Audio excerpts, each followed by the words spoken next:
Hi friends, எல்லாரும் எப்படி இருக்கீங்க? நல்லா இருப்பீங்க. பேசும் பாவைகள்லேருந்து உங்கள் நித்யா ராஜேந்திரன். ஃப்ரெண்ட்ஸ், ஒரு அம்மா எனக்கு வாட்ஸ்அப் பண்ணியிருந்தாங்க. அதாவது அவங்களுக்கு என்ன ஒரு ஆதங்கம் அப்படின்னா, அவங்க ஸ்ட்ரீட்டில் ஒருத்தங்க இருக்காங்களாம். அவங்க ஏதோ வட்டி தொழில் பண்ணுறவங்களா இருக்காங்க. 2 பசங்க, ஒரு பொண்ணு அவங்களுக்கு. எல்லாருமே நல்லா இருக்காங்க. பசங்கள்லாம் வட்டி தொழில் பண்ணுறாங்க. ஆளுக்கு ஒரு கார் வச்சுருக்காங்க. நல்லா இருக்காங்க. பொண்ணை பெரிய இடத்துக்கு கல்யாணம் பண்ணி கொடுத்துருக்காங்க. அவங்களும் நல்லா வாழ்கிறாங்க. எல்லாத்துக்கும் குழந்தைங்க இருக்குது. எல்லாம் ஜாமுன்னு இருக்காங்க. அந்த அம்மா ஒவ்வொரு செவ்வாய் வெள்ளியும் பூஜை பண்ணுறாங்க. அப்புறம் ஒவ்வொரு ஃபங்க்ஷன்ஸுக்கும் அந்த ஸ்ட்ரீட்டில் இருக்கிற எல்லாத்தையும் கூப்பிட்டு வெத்தலை பாக்கு கொடுக்குறாங்க. அப்புறம் அந்த ஏதாவது கொஞ்சம் பெரிய ஃபங்க்ஷன்ஸாக வந்துச்சு அப்படின்னா எல்லாத்தையும் கூப்பிட்டு ப்ளவுஸ் பிட்டெல்லாம் வச்சு கொடுக்குறாங்க. அந்த மாதிரி ரொம்ப நல்லா அவங்க வீட்டில் கிராண்டாக பூஜைகள்லாம் பண்ணுறாங்க. ஒவ்வொரு நேரத்துக்கு ஐயரையெல்லாம் வர வச்சு கணபதி ஹோமம் அந்த மாதிரியெல்லாம் பண்ணுறாங்கம்மா. அதுக்கெல்லாம் எங்களையெல்லாம் கூப்பிடுவாங்க.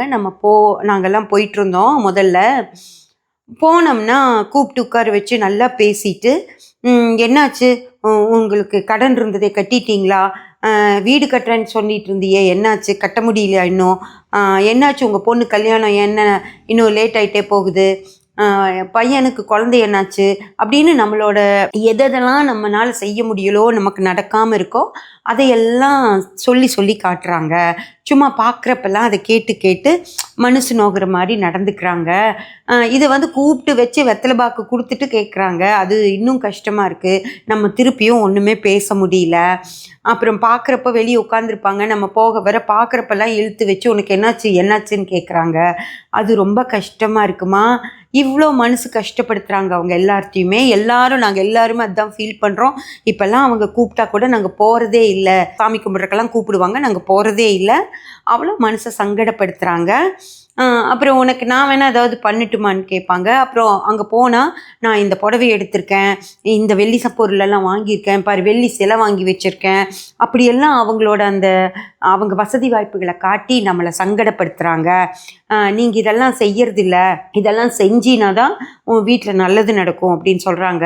அப்புறம் நம்ம பூஜைக்குன்னு அவங்க கூப்பிட்டு நம்ம பூஜைக்கு போகாமல் விட்டுட்டோம்னா, நீ பூஜைக்கு வர்றதில்ல, நீ எவ்வளோ கஷ்டத்தில் இருக்க முதல்ல, இப்போ பூஜைக்கு வந்தீங்கன்னா உனக்கு எல்லா கஷ்டம் தீரும்ல, ஏன் பூஜைக்கு வர மாட்டேங்கிற, இன்னும் கஷ்டப்பட்டுட்டே இருக்கணும்னு நினைக்கிறியா அப்படின்னு நம்மளை ஒரு மாதிரி பூஜைக்கு வராது பெரிய தப்பு அப்படின்ற மாதிரி கேட்குறாங்கம்மா. எனக்கு ரொம்ப மனசுக்கு சங்கடமாக இருக்குது. நான் மட்டும் இல்லை, அந்த ஸ்ட்ரீட்டில் இருக்க நிறைய பெண்கள் இந்த மாதிரி சங்கடப்படுறாங்க. கொஞ்சம் வசதியாக இருக்காங்க, அவங்க கூட சேர்ந்துட்டு எங்களை கிண்டல் பண்ணுற மாதிரி பேசுகிறாங்க அப்படின்னு சொல்லி ரொம்ப வருத்தப்பட்டு எனக்கு கூட பேசினாங்க. அப்புறம் நான் விடுமா, அப்படி தான் இருக்கும், அதெல்லாம் இருக்க தான் செய்யும், கண்டுக்காதீங்க அப்படின்னு சொன்னப்போ அவங்க சொன்னாங்க, ஏம்மா கடவுள் இதெல்லாம் பார்த்துட்டு தானே இருக்காரு, நல்ல வசதியாக இருக்காங்க, அவங்களுக்கு எல்லாம் நல்லா நடக்குது, அவங்க இப்படி நம்மளை இதாக பேசும்போது கடவுள் இதுக்கெல்லாம் எந்த தண்டனையும் கொடுக்க மாட்டாராமா, கடவுளுக்கு தெரியும்ல அவங்க எங்களை கஷ்டப்படுத்துகிறாங்க அப்படின்னு சொல்லி கேட்டாங்க ஃப்ரெண்ட்ஸ். அப்போ தான் ஃப்ரெண்ட்ஸ் இந்த விஷயம் எனக்கு உங்ககிட்ட சொல்லணும் அப்படின்னு சொல்லி தோணுச்சு. கடவுளையே கஷ்டப்படுத்துகிறவங்க இருக்காங்க இல்லைங்களா. இந்த உலகத்திலேயே கடவுளுக்கு மேலே ஒன்றுமே இல்லை. அந்த கடவுள்கிட்டயே அவங்களுக்கு பயம் இல்லை. அவரையே அவரையே ஏமாற்ற பார்க்குறாங்க. அப்படிங்கிற போது நம்மெல்லாம் ஏமாத்துறோம் இல்லைங்களா. அந்த கடவுள் படித்த ஒரு அம்மா தான் இவங்களையெல்லாம் மனசு கஷ்டப்படுத்துகிறாங்க. ஆனால் சிலர் கடவுளையே நேரடியாக கஷ்டப்படுத்துகிறாங்க இல்லையா. அந்த விஷயம் பற்றி என்னன்னு பார்க்கலாமா ஃப்ரெண்ட்ஸ். உங்களுக்கு தெரிஞ்சிருக்கும், ஒரு வருஷத்துக்கு முன்னாடியே இது ரொம்ப பெருசான ஒரு விஷயம். அதாவது நம்ம திருப்பதி வெங்கடாச்சலபதி கோயில் லட்டு இருக்கு இல்லைங்களா, திருப்பதி ஃபேமஸ் லட்டு, உலகம் முழுக்க தெரிஞ்ச ஒரு பிரசாதம் அது இல்லைங்களா. உலக பிரசித்தி பெற்ற பிரசாதம் அது. யாராவது திருப்பதி போயிட்டு வந்தாங்க அப்படின்னா நிறையா லட்டு, அதாவது அங்கே ஒரு டிக்கெட்டுக்கு 2 லட்டு அந்த மாதிரி தான் கொடுக்குறாங்க. ஆனாலும் அடித்து பிடிச்சி காசு கொடுத்து நிறைய லட்டு வாங்கிட்டு வருவாங்க.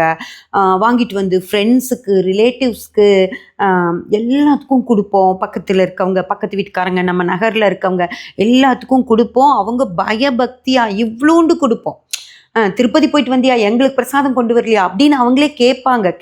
ஐயோ கேட்கலாமா நம்ம, அப்படியெல்லாம் யாருமே நினைக்க மாட்டாங்க. திருப்பதி போயிட்டு வந்தால் பிரசாதம் கொண்டு வந்து கொடுக்கணும் அப்படின்ற மாதிரி ஒரு நம்ம தமிழர் பண்பாடு அப்படின்ற மாதிரி ஆயிடுச்சு. நம்ம திருப்பதி போகிறோம்னு சொன்னால் நம்ம கையில் பணம் கொடுத்து அனுப்புவாங்க, கொண்டு போய் உண்டியல் போட்டுரு அப்படின்னு. அந்த அளவுக்கு அந்த கடவுள் மேலேயும் அந்த பிரசாதத்து மேலேயும் அவ்வளோ மரியாதை நமக்கெல்லாம் இல்லைங்களா. சின்ன குழந்தை அதில் ஒரு வயசு குழந்தை ஒரு சாப்பாடெல்லாம் சாப்பிட்ற ஒரு வயசு குழந்தையிலேருந்தே அந்த பிரசாதம் சாமி பிரசாதம்னு குழந்தைக்கு நம்ம ஊட்டுவோம். வயசானவங்க, படுத்துட்டு இருக்கவங்க, சுகர் பேஷண்ட்ஸாக இருந்தால் கூட திருப்பதி லட்டு அப்படின்னா நம்ம வாங்கி பிரசாதம், எந்த கோயில் பிரசாதமானாலும் நம்ம எல்லாருமே சாப்பிடுவோம் இல்லைங்களா. சாப்பிடக்கூடாதுன்னு சொல்கிற வயசானவங்க கூட நம்ம சாப்பிடுவோம். அப்படி அது அவ்வளோ மகிமையான ஒரு பிரசாதம். எல்லாருமே குழந்தைகள் முதல் கொண்டு சாப்பிடக்கூடிய அதெல்லாம் நம்ம கொஞ்சம் கொஞ்சம் வாயில் போட்டுட்டு குழந்தைக்கு பெருசாக ஒரு துண்டு கொடுப்பாங்க. பக்கத்து வீட்டுக்காரங்க பிரசாதம் கொடுத்தா கூட அது குழந்தைக்கு பெருசாக கொடுப்போம். அப்படிப்பட்ட ஒரு பிரசாதத்தில் மாட்டு கொழுப்பு, பன்னி கொழுப்பு, வேற பல ரசாயனங்கள், ஏதோ மீன் ஆயிலாம் எண்ணெய் அது கலந்துருக்காங்க. அந்த மாதிரி பல கெமிக்கல்ஸு ரசாயனங்கள்னால இந்த மாதிரி நிறையா மிருகங்களோட கொழுப்பெல்லாம் கலந்து அது நெய்யே இல்லை அப்படின்றாங்க. நம்ம நெய்யில் கலப்பட நெய் அப்படின்னு சொன்னால் பரவாயில்ல, அவங்க கொடுத்தது நெய்யே கிடையானா. அது பல ரசாயனங்களோட ஒரு கலவையை தேவஸ்தான லட்டு செய்கிற இடத்துக்கு கண்டெய்னராக வந்திருக்கு. அதுதான் பல வருஷங்களாக நமக்கு அதை தான் கொடுத்துக்கிட்டு இருந்திருக்காங்க. நம்மளும் அதை பிரசாதம் அப்படின்னு சொல்லி நம்பி நம்ம சாப்பிட்டுட்டு இருந்திருக்கோம். ஃப்ரெண்ட்ஸ், இதை நான் சொல்லலை, ஆந்திரா மினிஸ்டரே ஒருத்தர் அதை பற்றி ப்ரெஸ்ஸுக்கு ரிப்போர்ட்டும் கொடுத்துருக்காரு. Animal fats, lard, which is a pig fat, palm oil and beef tallow, fish oil included, rapeseed, linseed and all these things. That animal fat was used as one of the ingredients for the preparation of ghee, which was supplied to Tirumala Tirupati Devasthanam. It has been certified from their lab that beef tallow and animal fat, that is lard, LARD, these were used, and fish oil was used. Friends, அது மட்டும் இல்லாமல் அந்த நெய்யில் அவ்வளோ ரசாயனங்களை கலந்துருக்காங்க. அதுக்கப்புறமா பார்த்தீங்கன்னா அது அப்படியே அந்த ஒரு அழகான எல்லோ கலர் இருக்கும் பார்த்தீங்களா, அப்படியே ஷைனாக நம்ம நெய் எடுத்து இப்படி ஊற்றணுன்னா எவ்வளோ அழகான, அதுவும் அந்த உருக்கி ஊற்றும் போது ஒரு எல்லோ கலர் வரும் பார்த்தீங்களா. அந்த எல்லோ கலர் ஏதோ மாட்டுலேயே இருக்கான். அது அந்த எல்லோ கலர் வர்றது மாட்டு உடம்புலையே இருக்கக்கூடிய ஒரு சத்து. அது சத்தை கூட இவங்க செயற்கையாக உருவாக்கியிருக்காங்க. அந்த கிரெட்டைன் அப்படின்னு சொல்கிறதான் அதை செயற்கையாக அந்த கலர் வர்றதுக்காக அதில் அந்த கெமிக்கல்ஸாக சேர்த்துருக்காங்க. அதுக்கப்புறம் அந்த மணலாக இருக்கும் பார்த்தீங்களா, நெய்யை பற்றி சொல்லும் போதே அதை தானே சொல்லுவாங்க, மணலாக இருக்கும் அப்படின்னு சொல்லிட்டு. அந்த மாதிரி மணலாக இருக்கிறதுக்கு ஒரு ரசாயனத்தை ஆட் பண்ணி அதுக்கப்புறம் அந்த ஃப்ளேவர், அந்த நெய்யோட அந்த மனம் அப்படிங்கிறதுக்கு அதுக்கும் ஒரு ரசாயனத்தை ஆட் பண்ணியிருக்காங்க. அதாவது அது ஒரு கெமிக்கல், அந்த பாட்டில் நெய் அப்படின்னு சொல்லப்படுறது ஒரு முழு கெமிக்கல் டப்பாவாக இருந்திருக்கு. அதை தான் ஒரு மனசாட்சியே இல்லாமல் இந்த இந்தியா முழுக்க, உலகம் முழுக்க இருக்கிற குழந்தைங்க, பெரியவங்க, வயசானவங்க எல்லாரும் சாப்பிட்றாங்க அப்படின்னு தெரிஞ்சேதான் அத்தனை பேரும் யாரு, அந்த பெருமாளோட பக்தர்கள். அவரை நம்பி நீ இருக்க எங்களை காப்பாற்று அப்படின்னு சொல்லி அவர் காலில் போய் தான் நம்ம விழுகிறோம். அந்த பெருமாளோட பக்தர்கள் சாப்பிட்ற அந்த பிரசாதத்தில் இந்த மாதிரி ஒரு ரசாயனத்தை கலக்கி, அதாவது நம்ம பல பொருட்களை மார்க்கெட்டில் விற்கிற பல பொருட்களை இதெல்லாம் குழந்தைகளுக்கு கொடுக்காதீங்க, இதெல்லாம் இந்த வயசுக்காரங்க சாப்பிடாதீங்க, இதெல்லாம் பெண்கள் சாப்பிடாதீங்க, அவங்க கர்ப்பப்பை கெட்டுரும், அந்த மாதிரிலாம் சொல்கிறாங்க இல்லைங்களா. இதெல்லாம் அது மேலேயே எழுதணும், அது தப்பான பொருள்னு சொல்லி அதுலேயே போட்டுடணும் அப்படின்னெல்லாம், அப்புறம் அதில் என்னென்னலாம் கலந்துருக்குன்னு சொல்லி போடுங்க அப்படியெல்லாம் சொல்லி நம்மளை அவ்வளோ பத்திரப்படுத்திக்கிறதுக்கு நம்ம ட்ரை பண்ணிகிட்ருக்கோம். அந்த மாதிரி கெட்ட பொருளை வாங்கி சாப்பிடாதீங்கன்னு எல்லாரும் சொல்கிறாங்க. நம்மளும் முடிஞ்ச அளவுக்கு குழந்தைகளுக்கு அதெல்லாம் வாங்கி கொடுக்காம இருக்கோம், பெரியவங்கெல்லாம் சாப்பிடாம இருக்கோம்.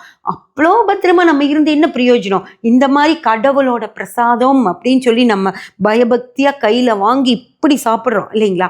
அதில் இப்படி ஒரு கெமிக்கல் கலக்குது அப்படின்னா அது என்ன இது அப்படின்னு சொல்லி நினச்சி பாருங்க. அந்த மாதிரி ஒரு விஷயம் நடந்திருக்கு ஃப்ரெண்ட்ஸ். அதை பண்ணது யார் அப்படின்னு சொல்லி பார்த்தா அந்த கம்பெனி இந்த மாதிரி நெய்யுங்கிற பேரில் ஒரு ரசாயன கலவையை திருப்பதிக்கு சப்ளை பண்ணது ஒரு போலே பாபா அப்படின்னு சொல்லி ஒரு கம்பெனி தான் அந்த திருப்பதிக்கு அதை சப்ளை பண்ணிட்டு இருந்திருக்காங்க. அப்படி சப்ளை பண்ணிட்டு இருந்த அந்த கம்பெனி இவங்க அதெல்லாம் கண்டுபிடிச்சி அவங்கள நிறுத்துறாங்க. அவங்க வேண்டாம் இனிமே அப்படின்னு சொல்லி அவங்க நிறுத்துறாங்க. அப்படி அவங்க நிறுத்தினதுக்கு அப்புறமா அவங்க என்ன பண்றாங்க அப்படின்னா, போலே பாபா அப்படின்னு சொல்லி ஒரு கம்பெனி தான் இந்த ரசாயன கலவையை சப்ளை பண்ணிட்டு இருக்காங்க திருப்பதிக்கு. அப்போது தேவஸ்தானமோ இல்லை கவர்மெண்ட்டோ இதை கண்டுபிடிச்சி அது வேண்டாம், இனிமே நீ எங்களுக்கு சப்ளை பண்ண வேண்டாம், நீ ஏதோ சரியில்லாத ப்ராடக்ட் எங்களுக்கு கொடுக்குற, அதனால நீ வேண்டாம் அப்படின்னு சொல்லி அவங்கள இனிமே தேவஸ்தானம் இந்த இது பக்கமே நீ வரக்கூடாதுன்னு சொல்லி அவங்கள வேண்டான்னு சொல்லிட்டு வேற இடத்துல வாங்குறதுக்கு இவங்க டெண்டர்லாம் போடுவாங்க தானே. இவ்வளோ அளவு ஜாஸ்தி வாங்கும்போது அது எங்கேருந்து வாங்கலாம், எந்த கம்பெனி நல்ல கம்பெனி அப்படின்னலாம் சொல்லி பார்த்து வாங்குறதுக்காக அவங்க இது போட்டால் ஒரு திண்டுக்கல்ல இருந்து ஒரு டெய்ரி ஃபார்ம்ஸ் அதை நாங்கள் சப்ளை பண்ணுறோன்னு டெண்டர் கொடுக்குறாங்க. அதே போல் வைஷ்ணவி அப்படின்னு சொல்லி ஒரு கம்பெனியிலேருந்தோ அவங்க கொடுக்குறோன்னு சொல்கிறாங்க. சரின்னு ஏற்றுட்டு அதை வாங்குறதுக்கு ஆந்திரா கவர்மெண்ட்டோ திருப்பதி தேவஸ்தானமோ முயற்சி பண்ணுது. அப்படி பண்ணும்போது என்ன பண்ணுறாங்க அப்படின்னா, இதே போலே பாபா அந்த குரூப்பு முதல்ல இவங்களுக்கு சப்ளை பண்ணிட்டு இருந்த குரூப் என்ன பண்ணுதுன்னா, அவங்க கிட்ட இவங்களோட அந்த சப்ளை பண்ணிட்டு இருந்த நெய்யை அவங்களுக்கு அனுப்புகிறாங்க. அந்த திண்டுக்கல்லேருந்து ஒரு கம்பெனிக்கோ அந்த வைஷ்ணவி டெய்ரி ஃபார்ம்ஸுங்கிற அந்த கம்பெனிக்கோ அனுப்புகிறாங்க. அவங்க என்ன பண்ணுறாங்கன்னா, அவங்களோட லேபிளை ஒட்டி அந்த இதையெல்லாம் திருப்பி திருமலைக்கே அனுப்பி வைக்கிறாங்க. திரும்பி பிரசாதத்துக்கு யூஸ் பண்ணுறதுக்காக பழைய ஆள் வேறு பேரில் அவங்களுக்கு போய் சேர்ற மாதிரி பண்ணுறாங்க. அப்படி போய் சேர்ந்து அதை பண்ண ஆரம்பிச்சிடுறாங்க. பண்ணிகிட்டே இருக்கப்போ ஒரு நேரத்தில் இவங்களுக்கு ஏதோ ஒரு ஸ்மெல்லு, ஒரு வாடையாக இருக்குது, இது ஏதோ சரியில்லை அப்படின்னு சொல்லிட்டு அவங்க அந்த இதை இந்த திண்டுக்கல் கம்பெனிக்கும் இந்த வைஷ்ணவிங்கிற அந்த கம்பெனிக்கும் திருப்பி அனுப்புகிறாங்க. அனுப்பும்போது பார்த்தீங்கன்னா அந்த கண்டெய்னர்ஸ் திருப்பி போகிற கண்டெய்னர்ஸ் எங்கே போகுதுன்னா அந்த போலே பாபா குடோனுக்கு தான் போகுது.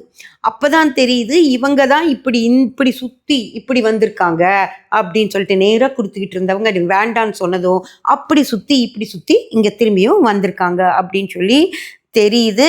அப்புறம் அதுக்கப்புறமா இவங்க என்னெல்லாம் பண்ணாங்க அப்படின்னு சொல்லி விசாரிக்கும் போது பார்த்தா, அந்த போலே பாபா அந்த கம்பெனி இருக்கிற அந்த ஃபேக்ட்ரி இருக்கும் இல்லைங்களா, அதை சுற்றியும் நிறைய இந்த மாடு வளர்க்குறவங்க, நிறைய மாடுகள், அதாவது பண்ணை மாடுகள் வச்சுருப்பாங்க இல்லையா, அவங்கெல்லாம் அங்கே நிறைய இருக்காங்க. ஆனால் ஒருத்தர்கிட்ட கூட இவங்க ஒரு லிட்டர் பால் கூட அவங்க வாங்கவே இல்லை. அவங்க கிட்ட எல்லாமே வெளியே அந்த பாலுங்கிறதே அவங்க கம்பெனிக்குள்ளே போகவே இல்லையாம். அப்போ பாலே இல்லாமல் இவங்க எதிலிருந்து அந்த வினையை எடுத்திருப்பாங்க. இவ்வளோ அநியாயமாக பண்ணி, அதாவது காசு சம்பாதிக்கணும் அப்படிங்கிற ஒரு வேகம், வெறி, அந்த வெறியில் கடவுள் அப்படிங்கிற எண்ணம் கூட இல்லை அவங்களுக்கு. சரி, கடவுளுக்கு போகிறது, அந்த சாப்பிட்றது முழுக்க இந்தியா முழுக்க இருக்க, உலகம் முழுக்க இருக்க குழந்தைங்க, பெரியவங்க அப்படிங்கிற ஒரு எண்ணமும் இல்லை. இவ்வளோ மக்களுக்கு நம்ம இப்படி ஒரு துரோகத்தை பண்ணுறோம், அதுவும் கடவுள் பேரை சொல்லிட்டு அப்படின்ற ஒரு எண்ணம் கூட துளி கூட இல்லை. மனசில் ஒரு சொட்டு பயம் இல்லை, ஒன்றுமே இல்லாமல் ஒரு ரசாயன கலவையை கொடுத்து நம்மளை ஏமாத்துறதுன்னு கூட இது என்னால் ஏற்றுக்க முடியல. கடவுளை ஏமாத்திருக்காங்க. கடவுளுக்கே அவருக்கு தெரியாமல் எதுவுமே நடக்காது இல்லைங்களா?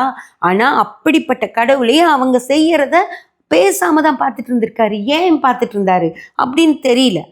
ஓகேங்களா? ஏதோ ரொம்ப நாள் கழிச்சு இதுக்கு மேலே தாங்கவே முடியாதுடா அப்படின்னு சொல்லி தான் அதுக்கப்புறம் அதை வெளிப்பட வச்சிருக்காரு. அப்படின்னா ஃப்ரெண்ட்ஸ், என்ன அப்படின்னு நீங்கள் நினச்சிக்கோங்க, ஒருத்தர் பிறக்கும்போது அவங்க தலையில் ஒரு விதி எழுதப்பட்டுருது. அதாவது நீ மிக சிறந்த பணக்காரனா நீ வாழணும் அப்படின்னு சொல்லி எழுதப்பட்டிருக்கு அந்த தலையில் அப்படின்னு வச்சுக்கோங்க. அதை கிரகங்கள் செயல்படுத்துது. ஒவ்வொரு கிரகமாக வரும் இல்லைங்களா? முதல்ல ஒரு செவ்வாய் திசையில் பிறக்கிறாங்க அப்படின்னா முதல்ல ஒரு சித்திர நட்சத்திரம் அப்படின்னு வச்சுக்கோங்க. சித்திர நட்சத்திரத்தில் பிறந்தாங்கன்னா அவங்களுக்கு முதல்ல செவ்வாய் தசை முடிஞ்சு ராகு தசை முடிஞ்சு குரு தசை முடிஞ்சு சனி தசை முடிஞ்சு புதன் தசை முடிஞ்சு கேது முடிஞ்சு சுக்கிர தசை, அப்படி மாற்றி லைனாக தசைகள் வரும். அப்போது இந்த இந்த தசைகளையெல்லாம் நீ நல்லா இருப்ப, நீ பணக்காரனா வாழுவ அப்படின்னு முதலே கடவுள் ஒரு விதியை எழுதி அவனை படைச்சிடுறாரு அப்படின்னு வச்சுக்கோங்க. கேது தசை வரும்போது தான் உன் குற்றம் வெளிப்படும், நீ அப்போதான் போலீஸில் மாட்டுவ அப்படின்னு அவர் எழுதியிருந்தாரு அப்படின்னா, அதுக்கப்புறம் கேது தசை வர்ற வரைக்கும் அவன் கோடீஸ்வரனா ஓஹோஹோன்னு நல்லா ஊரை ஏமாற்றி சம்பாரிச்சுட்டு தான் இருப்பான், ஒன்றும் பண்ண முடியாது அவனை. ஓகேங்களா? அதுக்கப்புறம் அந்த கேது தசை வரும்போது தான் அவன் அந்த பிரச்சனைக்குள்ளே சிக்கிறான். சரி, சிக்கினதுக்கு அப்புறமாவது திருந்துவானா அப்படின்னு சொல்லி பார்த்தா அப்போவும் நான் திருந்த மாட்டேன், வேற ஒரு பேரில் அதே என்னோட இதையே வந்து நான் இன்னொரு பேரில் அனுப்பி வைப்பேன்னு சொல்லி அப்போவும் கொள்ளையடிக்கிறது தான் ஒரே வேலை. கொள்ளையடிச்சா இதுக்கப்புறமா வரக்கூடிய தசைகள் மோசமாக இருக்கும் பட்சத்தில் அவன் மாட்டி பிரச்சனைகள் ஆகும். ஆனால் இதெல்லாம் வந்து நம்ம பண்ணுறது தான். ஒரு கவர்மெண்ட் வேணால் அவனை ஜெயிலில் போடலாம், எல்லாம் பண்ணலாம். ஆனால் அவனோட பாவ மூட்டை இத்தனை பேர்த்துக்கு பிரசாதம்னு நம்பி சாப்பிட்ட அத்தனை மக்களோட அந்த நம்ப வச்சு மோசம் பண்ண பாவம் யாருக்கு போகும் அப்படின்னு சொல்லி பார்த்தீங்கன்னா, அந்த பாவ மூட்டையாக அவன் தலையிலேயே தான் இருக்கும் ஃப்ரெண்ட்ஸ். இன்றைக்கி கவர்மெண்ட் வேணால் என்ன வேணாலும் ஒரு இது கொடுத்துடலாம், ஆனால் அந்த பாவ மூட்டை கடவுள்கிட்ட இருந்து வந்த அந்த பாவ மூட்டை எங்கேயும் போகாது, அவன் தலையிலேயே தான் இருக்கும். அவன் அடுத்த பிறவி எடுக்கும்போது கடவுள் இன்னொரு எழுத்து எழுதுவார். அப்போ அதே சித்திர திசையில் பிறக்கிறான்னா அந்த முதல் செவ்வாயே அவனுக்கு கஷ்டம் கொடுக்குற மாதிரி தான் இருக்கும். அடுத்து வர ராகு ரொம்ப கஷ்டம் கொடுக்குற மாதிரி இருக்கும். அதுக்கடுத்து வரக்கூடிய குரு அதை விட பிரச்சனைகளை கொடுக்குற மாதிரி இருக்கும். அப்போது ஒரு கிரகம் கூட அவனுக்கு நல்லபடியாக இருக்காத மாதிரி படைச்சு அவன் வாழ்நாள் முழுக்க சிரமப்படணும் அப்படிங்கிற மாதிரி தான் படைப்பார். அதனால தான் இப்போ இந்த அம்மா கேட்குறாங்க பார்த்தீங்களா நம்மக்கிட்ட, ஏம்மா அவங்க நல்லா இருக்காங்க ஆனால் நம்மளை வந்து மனுஷன் இவ்வளோ கஷ்டப்படுத்துகிறாங்க, நம்ம மனுஷன் நோகடிக்கிறாங்க, நம்மக்கிட்ட இருக்கிற சிரமமான விஷயங்களை சொல்லி காட்டி நம்மளை கஷ்டப்படுத்துகிறாங்க, அதுவும் நீ வந்து பூஜையில் கலந்துக்கலைன்னா உனக்கு இப்படி தான் ஆகும்னு சாபம் விடுற மாதிரி வேற பேசுகிறாங்க அப்படின்னு சொல்கிறாங்கல்ல. அவங்களுக்கெல்லாம் ஏம்மா கஷ்டமே வரல, அவங்கெல்லாம் ஜம்முன்னு இருக்காங்களே, பணக்காரங்களாக இருக்காங்களே, டெய்லி நல்ல சாரி கட்டி நிறைய நகையெல்லாம் போட்டுக்கிட்டு பூவெல்லாம் வச்சு ஜம்முன்னு இருக்காங்கம்மா, அவங்களுக்கு எந்த பிரச்சனையும் இல்லை, நம்மளுக்கு ஒரு முழம் பூ வாங்குற கூட நமக்கு கஷ்டமா இருக்கு, அதுக்கு பதில் பால் வாங்கி கொடுக்கலாமே குழந்தைகளுக்குன்னு தோணுது அப்படியெல்லாம் சொல்றாங்க. அப்படின்னா அந்த மாதிரி கடவுள் எழுதிட்டாரு, நீ ஜம்மன் இரு, நீ ஜம்மன் வாழுன்னு சொல்லி எழுதுறாரு. ஆனா அந்த நேரத்துல நீ பண்ற அநியாயம் அக்கிரமம் எல்லாம் இருக்குல்ல, அதெல்லாம் உன் தலையிலேயே தான் உன் பாவ மூட்டையா உட்கார்ந்துருக்கும். நீ பாவ மூட்டையெல்லாம் சுமந்துட்டு தானே மேலே என்கிட்ட வர்ற. அப்படி நீ வந்து அடுத்த பிறவி நீ எடுக்கும்போது அந்த பாவ மூட்டைகளை எல்லாம் கணக்கு வச்சு அந்த கணக்குப்படி உனக்கு என்ன மாதிரியான சிரமங்களை கொடுக்கணுமோ அந்த கிரக நிலையில தான் பிறக்க வைப்பார். அப்படி அவர் அதை பிறக்க வச்சுட்டாரு. ஒவ்வொரு கிரகமும் கஷ்டத்தை கொடுக்குற மாதிரியே தான் இருந்து வாழ்க்கை முழுக்க நான் ஏன் இப்படி கஷ்டப்படுறேன் அப்படிங்கிற ஒரு நிலைமைய கொடுத்துருவார். அதனால ரொம்ப ரொம்ப கவனமா, இப்போ ஒரு வாழ்க்கையை கொடுத்துட்டாரு, நம்ம அதில் நல்லா இருக்கோம், நம்ம சந்தோஷமா இருக்கோம், நமக்கு எல்லாமே கிடைச்சிருக்கு அப்படிங்கிற எண்ணத்தில் நம்ம பண்ணக்கூடாத பாவங்களை எல்லாம் பண்ணிட்டோம் அப்படின்னா அதுக்கப்புறம் இந்த ஜென்மம் நல்லா போகிற மாதிரி தான் இருக்கும். ஆனால் அதுக்கப்புறம் நமக்கு கொடுக்குறாரு பாருங்க அந்த பிறவிகள், இன்னும் அதுக்கப்புறம் எத்தனை பிறவிகள் வைக்கிறாரோ அத்தனையிலையும் நம்ம அந்த பாவத்தை கழிக்கிறதுக்காக நம்ம வாழ்நாள் எவ்வளோ சிரமப்படணுமோ அதெல்லாம் யோசிச்சு பார்த்து இப்போ ஒரு பிரச்சனையை செய்யணுமோ தவிர என்ன வேணா செஞ்சிடலாம், கடவுள் பார்த்துட்டு கடவுள் நம்மளை ஒன்றும் கண்டுக்க மாட்டாரு அப்படி மட்டும் நினச்சிடாதீங்க. அதே போல் அவங்க பண்ணுறதையெல்லாம் பார்க்குறவங்களும் என்ன இவங்கெல்லாம் இப்படி இத்தனை அநியாயம் பண்ணுறாங்களே, இவங்கெல்லாம் நல்லா இருக்காங்களே அப்படின்னு நினச்சிடாதீங்க. அவங்க பண்ணுற பாவத்துக்கு அதுக்கான தண்டனைகளை கண்டிப்பாக கடவுள் தர்மப்படி வச்சிருப்பார். புரியுதுங்களா? தர்மப்படி கட்டாயம் வச்சிருப்பார். அதனால யாராக இருந்தாலும், அது எப்பேற்பட்டவங்களா இருந்தாலும் சரி, பெரிய பதவிகளில் இருக்கவங்க, நான் பெரிய மகான் அப்படின்னு சொல்லிட்டு அநியாயம் பண்ணாலும் அதுக்கான தண்டனையை அனுபவிச்சே தான் ஆகணும். இல்லை நான் ஊருக்கே சாப்பாடு போடுறேன் அதனால் நான் பாவம் பண்ணால், அதாவது பாவமும் புண்ணியம் கழிஞ்சிரும்னு இல்லை. நான் புண்ணியம் பண்ணுறேன், நான் பாவமும் பண்ணுறேன்னா நீ புண்ணியத்துக்கான புண்ணியம் உனக்கு கிடைக்கும், பாவத்துக்கான தண்டனையும் உனக்கு கிடைக்கும். ஒரு கேன்சர் பேஷண்ட்னு வச்சுக்கோங்க, கேன்சர் உடம்புக்குள்ளே இருக்கும், ஆனால் அவங்ககிட்ட நிறைய காசு இருக்கும், அந்த கேன்சருக்கு வைத்தியம் வேணால் பார்த்துக்கலாம். புரிஞ்சுதுங்களா? கஷ்டப்பட வேண்டியதில்லை, பெரிய ஹாஸ்பிட்டல் போகலாம், ஒரு 10,000 ரூபாய் ரூமில் டெய்லி இருக்கலாம், 1 லட்சம் ரூபாய் செலவு பண்ணி வைத்தியம் பார்த்துக்கலாம். ஆனால் கஷ்டப்பட்டே தான் ஆகணும். ஒரு கஷ்டப்படுற மாதிரி ஒரு கவர்மெண்ட் ஹாஸ்பிட்டல் போய் படுக்கிறதுக்கோட இடம் இல்லாமல் பாயில் படுக்கணும் அவசியம் இல்லை. பெரிய ஹாஸ்பிட்டலில் போய் ஏசி ரூமில் ஜம்முன்னு இருக்கலாம். ஆனால் உடம்பு கஷ்டம் அது இருக்குல்ல, அதை பட்டே தான் ஃப்ரெண்ட்ஸ் ஆகணும். அதனால் நீங்கள் மட்டும் நினச்சிக்காதீங்க இவங்க இந்த மாதிரி எல்லாம் பண்ணுறவங்களுக்கெல்லாம் எந்த பாவமும் அவங்க பாட்டுக்கு ஜாலியாக எல்லா அநியாயமும் பண்ணிட்டு நல்லா இருக்காங்களேன்னு மட்டும் நினைக்காதீங்க. அவங்க படுற கஷ்டம் வேதனை அவங்க நீங்கள் இன்னைக்கு படுற கஷ்டம் வேதனை அவங்களும் ஒரு காலம் பட்டே தீர்வாங்க. ஓகேங்களா? நம்ம அதுதான் நான் சொல்கிறேன், ஒரு கொஞ்சம் கூட பயமே இல்லைன்னா கடவுளையே ஏமாற்றுவாங்க. சரியா? ஏதோ நம்ம ஒரு கடவுளுக்கு தெரியாமல் ஏமாற்றணும்னு நினைக்கிறவங்க எத்தனையோ பேர் இருக்காங்க. ஆனால் கடவுளுக்கு நம்ம பிரசாதம் அனுப்புகிறோம். கடவுளோட பிரசாதம் செய்யறதுக்கு நம்ம ஒரு பொருளை அனுப்புகிறோம் அப்படிங்கிறப்போ எவ்வளோ பயபக்தியோட அதை செஞ்சுருக்கணும். ஆனால் கடவுள் முன்னாடியே நிற்கிறப்ப கூட அந்த பயமோ எதுவும் இல்லை அப்படின்னா அந்த இடத்துல ஒரு பக்தியே இல்லை. ஒரு மோசமான ஒரு ஜென்மங்க, அதாவது எல்லாமே கெட்டுப்போன மனசு உடம்பு எல்லாமே கெட்டுப்போன ஒரு ராட்சசத்தனமான ஆட்கள் தான் இப்படி கடவுளையே ஏமாற்ற நினைப்பாங்க ஃப்ரெண்ட்ஸ். இது உலகத்துக்கே லட்டு கொடுக்குற கடவுளுக்கு இந்த ஆள் அல்வா கொடுத்துருக்கான், புரிஞ்சதுங்களா? ஆனால் கடவுள் சும்மா இருப்பார் அப்படின்னு மட்டும் நினைக்காதீங்க. இன்னைக்கு விட்டுட்டார், இன்னைக்கு பொழைச்சி போடான்னு. ஆனால் அவர் கையில் போய் இவன் சிக்கிற நாள் இருக்குது பார்த்தீங்களா, அதுதான் அவனோட ஒரு வாழ்க்கையே முடிஞ்சு போன ஒரு நாள். அதுதான்.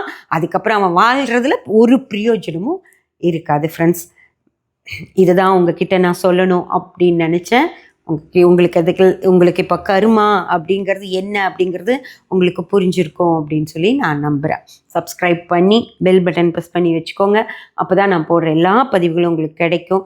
லைக் பண்ணி ஷேர் பண்ணி கமெண்ட் பண்ணிங்கன்னா எனக்கு சப்போர்ட்டிவாக இருக்கும். Thank you friends.